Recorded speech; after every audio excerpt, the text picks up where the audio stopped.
C'è uno spiazzo di fianco a un cimitero e lì c'è un taxi bianco. A bordo c'è una giovane donna. Ha le mani legate dietro al sedile e segni profondi sul collo. Non respira. Qualche giorno dopo, alla stazione dei carabinieri arriva una lettera anonima. Dentro c'è una frase in latino che allude alla ragazza. Viene dall'Apocalisse di Giovanni. Il taxi è il Siena 22 e la giovane donna è Alessandra Vanni.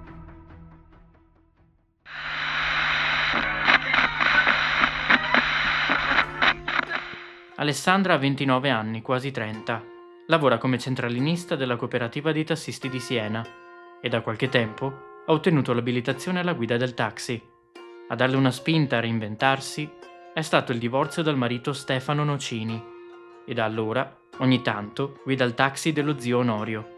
Si tratta di un'Alfa 155 bianca, con cui ha ormai dimestichezza. Ha anche un compagno, Stefano Bonechi, anche lui tassista. In questa esistenza apparentemente semplice, però, succede qualcosa. Si innesca una serie di eventi che portano Alessandra a una fine prematura e senza senso. In questo video analizzeremo questa serie di eventi e proveremo a darle forma. Quello che vedremo oggi è il caso del taxi Siena 22 e della sua conducente. Questa è la storia di Alessandra Vanni.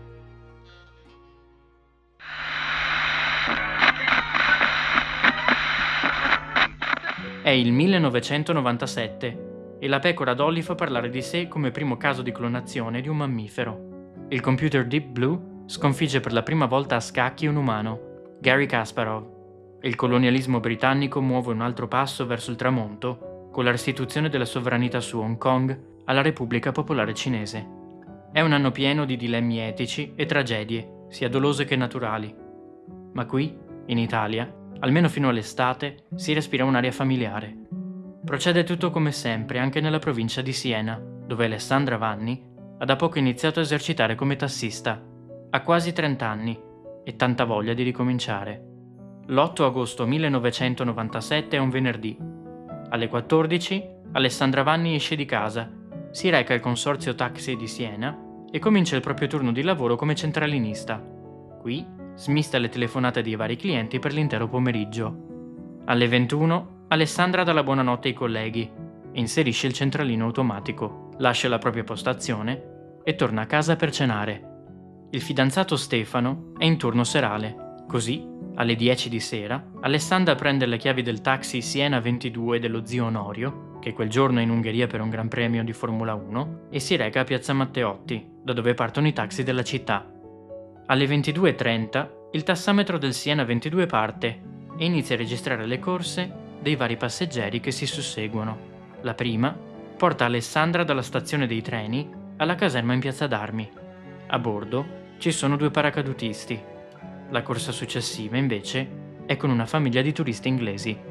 Alle 23:07 Alessandra accoglie 2 studenti e li porta a Piazza Gramsci. Dopodiché torna a Piazza Matteotti. Alle 23:18 Alessandra chiacchiera con i colleghi mentre aspetta la chiamata di altri clienti. Alle 23:25 Alessandra inserisce sul tassametro la tariffa extraurbana e si avvia verso Castellina in Chianti, un paesino di poco più di 2000 anime nella provincia. Intorno alle 23:40 il taxi Siena 22 arriva a Quercegrossa e alcuni avventori di un bar lo vedono sfilare tra le vie del paese. Non si sa se cerca un passeggero o una via, né perché sia qui. Nella zona abita Nicolino Mohamed Stefano, noto come Steve, un cittadino somalo di 48 anni che lavora in un ristorante di Siena e usa spesso il taxi per recarsi al lavoro. Non si sa però se quella sera è di turno. Alcuni testimoni vedono 2 passeggeri a bordo del taxi, altri uno solo. A 00:05 il taxi Siena 22 imbocca una stradina sterrata di Castellina in Chianti, tra il cimitero comunale e uno spiazzo adibito a discarica. Il tassametro si ferma a 00:09, dopo una corsa di 44 minuti. L'importo da pagare è di 55.200 lire. Poco dopo, Stefano Bonechi, il fidanzato di Alessandra, l'ha contatta via radio, ma non riceve nessuna risposta. Passano le ore e la notte si conclude senza notizie della giovane donna. Arrivano le 6:30 di mattina e Luciano Boschi, un pensionato della zona, si reca alla discarica di Castellina per disfarsi di 2 vecchi materassi. Arriva sullo spiazzo sterrato e nota un'auto bianca in sosta. È un taxi e a bordo c'è una ragazza che sembra addormentata. Boschi si avvicina per controllare e si rende conto che la donna alla guida non sta dormendo. L'uomo corre a chiamare i soccorsi. I carabinieri arrivano sul posto assieme a un medico del 118 che constata il decesso della tassista. Non si è trattato di un malore.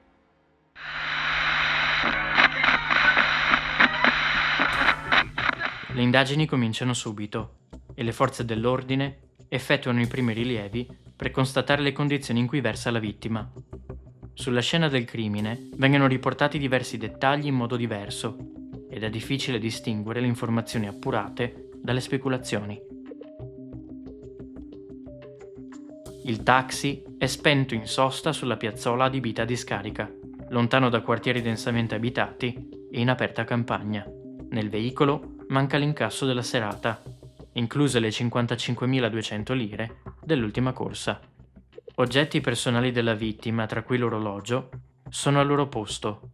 Il dispositivo di allarme di cui il taxi dispone non è stato azionato. Si tratta di un sistema presente su tutti i veicoli del consorzio e di cui Alessandra era sicuramente a conoscenza.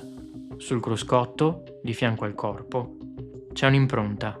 È della scarpa di Alessandra ed è coperta del pulviscolo bianco del selciato all'esterno del veicolo. Alessandra Vanni è seduta al posto del conducente e ha il capochino sulla spalla destra. Indossa una maglietta bianca e ha le mani dietro la schiena. I polsi sono legati con un nodo, fatto con uno spago da pacchi, che assicura Alessandra al sedile. Sotto al mento della vittima c'è un segno ad X, mentre sul lato destro del collo ci sono alcune unghiate. Il decesso è sopraggiunto per una forte pressione fatale al collo, inferto con la corda, molto probabilmente la stessa che è stata poi usata per cingere i polsi della donna. La successiva autopsia colloca l'aggressione tra l'1 e le 3 del mattino del 9 agosto. Sul corpo non ci sono tracce di un'aggressione a carattere sessuale, ma ci sono alcuni segni di una colluttazione. Sotto le unghie della donna c'è del materiale genetico che, unito all'impronta della scarpa sul cruscotto, dipinge un tentativo di divincolarsi. Sulla scena del crimine vengono trovate tracce di DNA del probabile aggressore. La prima è un bulbo pilifero rinvenuto in seguito sulla corda usata per legare la vittima. La seconda è un residuo del tessuto epiteliale dell'aggressore presente sotto le unghie della ragazza. Qualche giorno dopo il ritrovamento si verifica un evento che segna il corso delle indagini. Alla stazione dei carabinieri di Castellina arriva una lettera anonima che è stata imbucata in Friuli Venezia Giulia. Gli agenti la aprono con cautela e all'interno trovano un messaggio enigmatico. Quis est dignus aperire librum et solvere signacula eius. La frase significa chi è degno di aprire il libro e di rompere i sigilli, ed è una citazione del 5° capitolo dell'Apocalisse di Giovanni. La procura ipotizza che sia un riferimento al nodo che legava i polsi di Alessandra Vanni ed associa la lettera al caso. Vi invito a iscrivervi al canale se non l'avete ancora fatto e vi ricordo che potete trovarmi anche su Instagram per consigli e suggerimenti. Come uno dei prossimi video avete votato il caso del binario 10.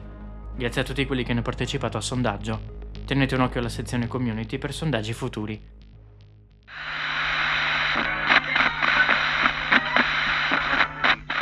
Ultimati i rilievi, le forze dell'ordine concentrano i propri sforzi per ricostruire le ultime ore della giovane tassista e iniziano a guardare le persone che la circondavano.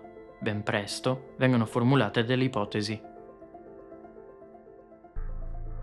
Gli inquirenti guardano l'incasso mancante, al tassametro fermo alla fine della corsa e arrivano a una semplice conclusione. Si è trattato di una rapina, eseguita probabilmente dall'ultimo cliente. Il colpevole ha immobilizzato Alessandra, le ha tolto la vita ed è poi scappato a piedi con l'incasso. Si pensa a uno dei clienti abituali della giovane donna, o forse a qualche extracomunitario. C'è però un problema.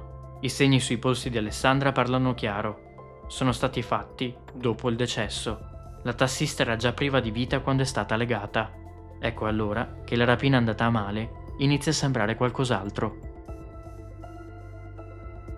Si pensa allora al delitto passionale. e si guarda agli uomini nella vita di Alessandra. Vengono sentiti l'ex marito Stefano Nocini, di professione meccanico, e poi il fidanzato, il tassista Stefano Bonechi. Entrambi hanno alibi solidi e non viene individuato un movente per nessuno dei due. Un terzo uomo viene sentito come testimone. È Nicolino Mohamed Stefano, detto Steve, che con la vittima aveva un rapporto di amicizia. I tabulati telefonici confermano che i due si sentivano spesso e così era successo anche quel giorno. L'uomo usava il servizio di taxi per andare al lavoro e aveva conosciuto Alessandra così. Steve non ha un alibi solido, ma non viene iscritto sul registro degli indagati. La scientifica, per quanto limitata, non trova tracce che lo collochino sul taxi all'ora del delitto, né lo fanno i diversi testimoni della sera prima. Steve, come gli altri due uomini chiamati Stefano nella vita di Alessandra, non c'entra niente con il caso. Anche questa pista si esaurisce e arresta tutti i progressi degli inquirenti. Nel 1999 le indagini vengono archiviate per mancanza di sviluppi significativi. Il caso Siena 22 viene chiuso senza un responsabile. C'è una pista parallela, una pista che, come in tanti altri casi noti del periodo, vede simboli e connessioni con un mondo più ampio e occulto, il mondo del satanismo. La lettera in latino, il nodo ai polsi della donna e la vicinanza al cimitero suggeriscono che il delitto rappresenti qualcosa di più che un semplice atto di violenza. Con il passare del tempo si valutano altre piste e si arriva a considerare un possibile legame con il sequestro Soffiantini, che si era verificato qualche mese prima, nel giugno del 1997. Giuseppe Soffiantini, imprenditore tessile di Manerbio, in provincia di Brescia, è a casa quando qualcuno irrompe nell'abitazione e immobilizza la moglie. L'uomo viene preso e fatto salire su un'auto. Viene consegnato a degli uomini che poi lo nascondono nella campagna toscana, tra le province di Grosseto e Siena.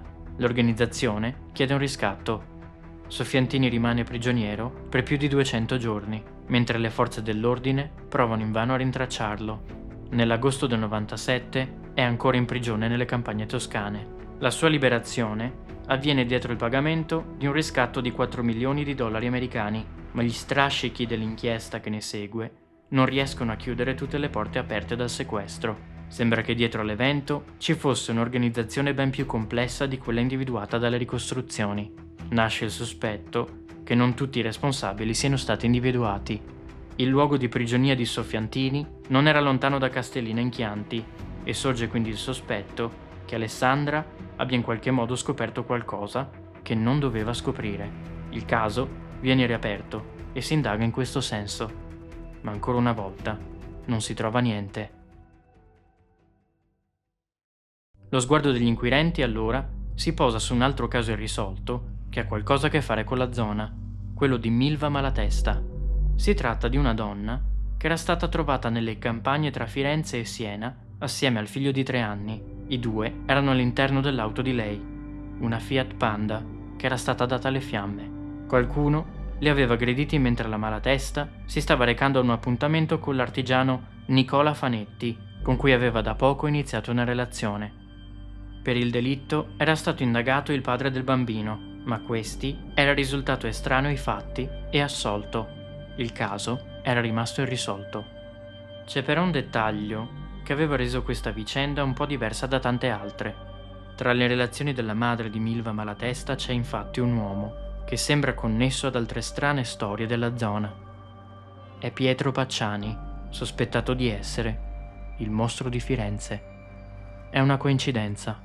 A connettere questa triste storia ad Alessandra Vanni, poi, ce n'è un'altra. Il terreno di fianco alla discarica, in cui è stato trovato il taxi Siena 22, era di proprietà di Nicola Fanetti, artigiano di Castellina in Chianti, lo stesso uomo che stava aspettando Milva Malatesta per un appuntamento quando questa aveva perso la vita. Ma come abbiamo detto, è una coincidenza. L'uomo non c'entra niente, perché quella sera del 93 all'appuntamento non si era presentato. Aveva fatto un incidente ed era andato poi al pronto soccorso. Nel 2020 il caso Vanni viene riaperto per appurare la presenza o meno di legami tra queste due tristi storie e Nicola Fanetti viene indagato assieme a un altro uomo di cui non viene fatto il nome. Il test del DNA però parla chiaro. Nessuno dei due è coinvolto. Viene riesumato anche il corpo di Steve, il somalo sentito come testimone nel 97 e su cui all'epoca non erano stati trovati elementi sufficienti a indagarlo. L'esito è lo stesso. Non è stato nemmeno lui a stringere la corda al collo della ragazza. Un altro buco nell'acqua. Un'altra pista che non va da nessuna parte. E allora il caso viene archiviato di nuovo. È la fine del 2025.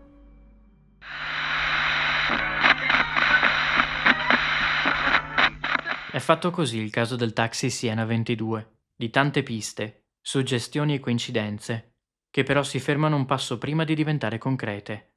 Ma allora cos'è successo quella sera?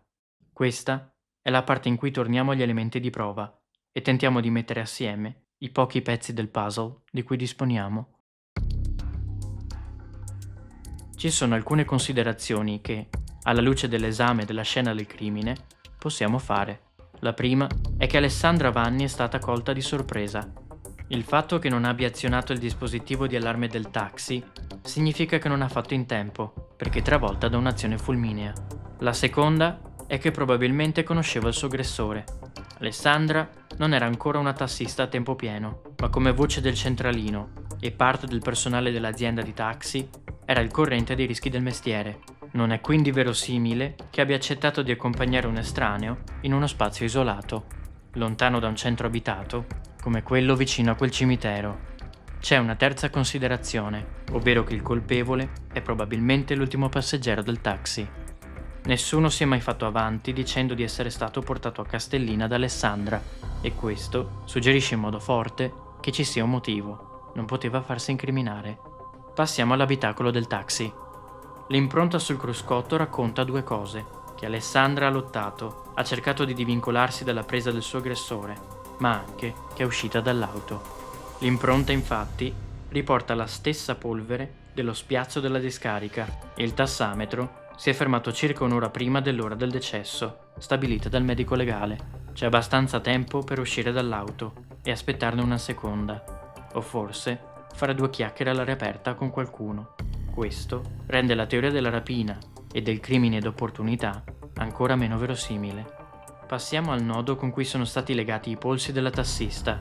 Certo, la pista rituale è molto suggestiva.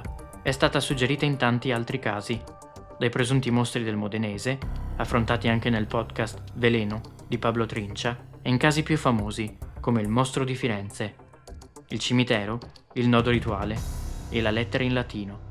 La paura c'era, ed era partita a fine anni '80 dagli Stati Uniti, ma i fatti, a ben guardare, scarseggiano. L'unico caso associabile a questo universo è quello delle bestie di Satana, che però ha poco a che fare con rituali e religione. Il gruppo era dedito all'uso di sostanze e si nutriva della necessità degli adolescenti di appartenere a qualcosa e di ribellarsi. La scena del luogo del delitto potrebbe comunque avere un valore simbolico, oppure potrebbe essere un posto isolato dove commettere un crimine senza farsi notare. Sul nodo usato dal colpevole per legare le mani di Alessandra si trovano molte narrazioni da romanzo. Questo viene definito quasi professionale da chiunque supporti questa teoria o quella di un legame con il mostro di Firenze. Un sicario, dunque un professionista, invece di un semplice nodo non associabile a sé, avrebbe simulato la rapina e poi proceduto a lasciare una firma indelebile sui polsi della vittima. A un semplice nodo avrebbe preferito il garbuglio confuso di fili, evidente nelle immagini della scena. Per molte altre fonti, invece, tra cui i giornali dell'epoca, si tratterebbe di un nodo improvvisato. Infine c'è la lettera in latino, che non prova nessun legame con il crimine e non rivela nessuna informazione di cui potesse essere a conoscenza solo il colpevole. Forse è stata spedita da un satanista friulano che vuole rivendicare il delitto, o forse è opera di un mitomane. La pista satanista è suggestiva, ma non sta in piedi. Ma allora quale sarebbe il senso del nodo post mortem? Io mi sono dato due risposte. La prima, più fragile, è per tenere il corpo in posizione ed evitare che cadesse sul volante e azionasse il clacson. La seconda è per simulare la rapina eseguita da un passeggero. Ma allora dove puntano tutte queste supposizioni? Torniamo indietro, all'inizio, per l'ultima volta, Torniamo alla sera dell'8 agosto 1997 e ecco l'ultima corsa. Quanto segue è quella che secondo me è la più probabile ricostruzione degli eventi. Sono le 23:25 e Alessandra è ferma a Piazza Matteotti. Arriva un cliente, un uomo, un passeggero abituale che lei conosce e che non la fa sentire minacciata. Questo si siede nel taxi, mentre la donna inserisce la tariffa extraurbana. Accetta di portarlo a Castellina in Chianti e avvia la corsa. Durante i 44 minuti che seguono, il passeggero medita quello che sta per fare. Ha con sé una corda che non è lì per caso. I due arrivano sullo spiazzo di fianco al cimitero a 00:09 e scendono dall'auto. Parlano per qualche minuto, o magari hanno un confronto. Poi risalgono sul mezzo e qui avviene l'aggressione. Un rancore passato o un debito. Il risultato è lo stesso. L'uomo agguanta la ragazza e le avvolge la corda attorno al collo, la stessa che ha portato con sé proprio per quel motivo. Lega la ragazza al sedile e ruba l'incasso per simulare la rapina. Non è un professionista e improvvisa un nodo qualsiasi. Si dimentica anche di prenderle l'orologio e gli effetti personali, che un rapinatore non trascurerebbe. Dopodiché esce dal veicolo e si dilegua a piedi. Castellina dista solo poche centinaia di metri, una distanza non illuminata da lampioni che costeggia pochi casolari sparsi. Nessuno vede niente e il colpevole svanisce nel nulla. È stato un atto premeditato, motivato da una conoscenza pregressa e da un rancore mai risolto. Le indagini non lo individuano mai e il suo nome rimane un mistero. Personalmente, sospetto che il colpevole sia una delle persone che abbiamo incontrato nel video. Grazie per aver guardato sin qui. Io vi lascio un saluto e al prossimo mistero.